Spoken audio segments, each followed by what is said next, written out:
नमस्कार। आज हम इतिहास के एक बहुत बड़े सवाल को समझने की कोशिश करेंगे। सवाल ये है कि लाहौर, एक ऐसा शहर जिसकी जड़ें भारतीय संस्कृति और इतिहास में इतनी गहरी थीं, वो आखिर बंटवारे के बाद पाकिस्तान का हिस्सा कैसे बन गया?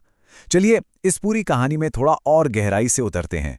एक बहुत मशहूर पंजाबी कहावत है, जिनने लाहौर नहीं देखा वो जम्मया ही नहीं। मतलब जिसने लाहौर नहीं देखा वो तो पैदा ही नहीं हुआ। अब सोचिए, ये एक लाइन ही लाहौर की अहमियत बताने के लिए काफी है।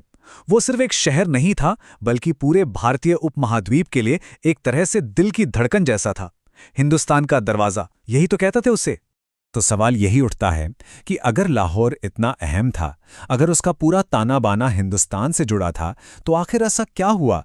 वो कौन सी वजहें थीं कि ये शहर अचानक सरहद के उस पार चला गया? आज हम इसी गुत्थी को सुलझाने जा रहे हैं। देखिए, बंटवारे से ठीक पहले तक ना लगभग हर कोई ये मानकर चल रहा था कि लाहौर तो भारत का ही हिस्सा बनेगा। और ये सिर्फ कोई हवाई बात नहीं थी।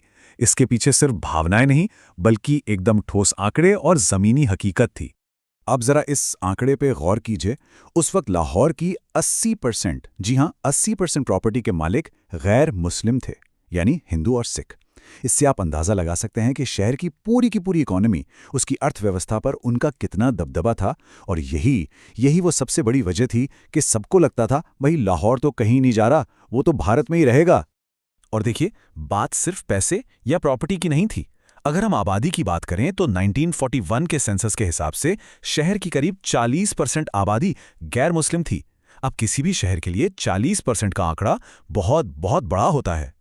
और फिर बात आती है शहर के दिल की, मतलब उसके बड़े बड़े इंस्टीट्यूशंस की। वो भी यही कहानी कहते हैं।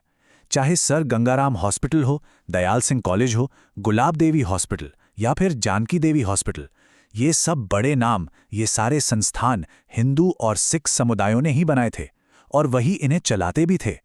और अगर हम इतिहास के पन्ने पलटें तो वहां भी लाहौर का सिख साम्राज्य से एक बहुत गहरा रिश्ता दिखता है। ये शहर महान महाराजा रंजीत सिंह के विशाल साम्राज्य की राजधानी था। तो मतलब कल्चर हो, इकोनॉमी हो या फिर इतिहास, हर लिहाज से, हर पैमाने पर लाहौर का झुकाव साफ साफ हिंदुस्तान की तरफ ही था। तो फिर ये पूरा समीकरण बिगड़ा कैसे? कहानी में ट्विस्ट आता है उस एक शख्स के साथ जिसे हिंदुस्तान को बांटने का काम सौंपा गया था, सिरिल रैडक्लिफ। और यहीं से शुरू होती है गलतियों की एक लंबी कहानी। रैडक्लिफ इस काम के लिए कितने तैयार थे, इसका अंदाजा आप बस इन कुछ बातों से लगा लीजिए। पहली बात, वो अपनी जिंदगी में इससे पहले कभी भारत आए ही नहीं थे। दूसरी बात, उन्हें सदियों से एक साथ रह रहे इस देश को बांटने के लिए सिर्फ कुछ हफ्तों का वक्त मिला। तीसरी, उन्होंने पूरे हिंदुस्तान को बस एक बार, वो भी ऊपर हवाई जहाज से देखा था। और चौथी और सबसे जरूरी बात, उन्हें यहाँ के कल्चर, यहाँ के लोगों की कोई समझ ही नहीं थी। और इसी कच्ची पक्की तैयारी के बीच कैलेंडर पर एक तारीख आती है, 12 अगस्त 1947। ये वो दिन था, वो खूनी दिन जिसने लाहौर की तकदीर पर हमेशा के लिए एक नई लकीर खींच दी। अब देखिए कि कैसे एक चिंगारी ने पूरे शहर को आग लगा दी। एक अफवाह, बस एक अफवाह फैली कि रैडक्लिफ ने लाहौर भारत को दे दिया है। और बस इसके बाद जो हुआ वो इतिहास है। शहर में दंगे भड़क उठे और देखते ही देखते कुछ ही घंटों में हिंसा पूरे लाहौर में फैल गई।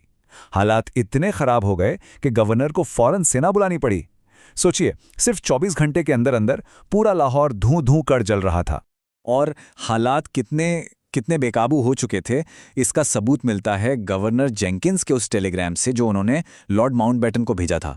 उन्होंने साफ साफ लिखा, लाहौर और अमृतसर की पुलिस पर भरोसा नहीं किया जा सकता। वजह ये थी कि पुलिस वाले खुद इस कत्लेआम में शामिल हो गए थे। पूरे माहौल में जैसे जहर घुल चुका था। उस वक्त लियाकत अली से जोड़ा जाने वाला एक नारा लाहौर की गलियों में आग की तरह फैल रहा था। हंस के लिया पाकिस्तान, लड़ के लेंगे हिंदुस्तान। ये नारा उस वक्त के खतरनाक तनाव को बताने के लिए काफी है। तो सवाल ये है कि क्या ये सारी हिंसा सिर्फ एक अफवाह की वजह से हुई, या फिर पर्दे के पीछे कोई और ही कहानी चल रही थी? कई रिपोर्ट्स और सूत्र ये बताते हैं कि लाहौर की किस्मत असल में एक लीक हुई खबर और उसके बाद बनाए गए भयानक राजनीतिक दबाव की वजह से पलटी थी। कहा जाता है कि सिरिल रैडक्लिफ के अपने ही दफ्तर में एक सहयोगी था जो इस बात से बहुत नाराज था कि नए बनने वाले पाकिस्तान के हिस्से में कोई भी बड़ा अहम शहर नहीं आ रहा है। और जब उसे ये भनक लगी कि लाहौर भी भारत को ही मिलने वाला है, तो उसने ये खबर बाहर लीक कर दी। और यही वो पॉइंट है जहां सब कुछ बदल गया। जो शुरुआती प्लान था उसके हिसाब से लाहौर भारत का हिस्सा था, ये तय था। लेकिन उस लीक उसके बाद हुई हिंसा और जबरदस्त दबाव के चलते आखिरी फैसले में लाहौर पाकिस्तान को दे दिया गया। ये एक ऐसा फैसला था जो लगभग रातों रात बदल दिया गया। इस बात की पुष्टि एक तरह से खुद रैडक्लिफ ने भी की थी सालों बाद। जाने माने पत्रकार कुलदीप नैयर से एक मुलाकात में उन्होंने कहा था, मुझसे नाराज रहने वाले पाकिस्तान को खुश होना चाहिए कि मैंने भारत से लेकर उन्हें लाहौर दिया है। उनका ये बयान साफ इशारा करता है कि ये फैसला लॉजिक या आंकड़ों पर नहीं, बल्कि दोनों पक्षों के बीच एक तरह का बैलेंस बनाने के लिए लिया गया था। इस एक फैसले का जो असर हुआ वो बहुत गहरा था और हमेशा के लिए था। ये सिर्फ एक शहर का बंटवारा नहीं था, ये हमारी साझा संस्कृति, हमारे सांझे इतिहास पर लगा एक ऐसा घाव था जो शायद आज तक पूरी तरह से भर नहीं पाया है। तो नतीजा क्या निकला? लाहौर पाकिस्तान का दूसरा सबसे बड़ा शहर बन गया।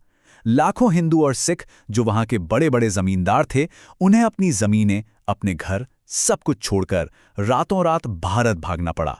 और उस एक फैसले ने लाहौर का पूरा डेमोग्राफिक नक्शा, उसका सामाजिक ताना बाना हमेशा हमेशा के लिए बदल कर रख दिया।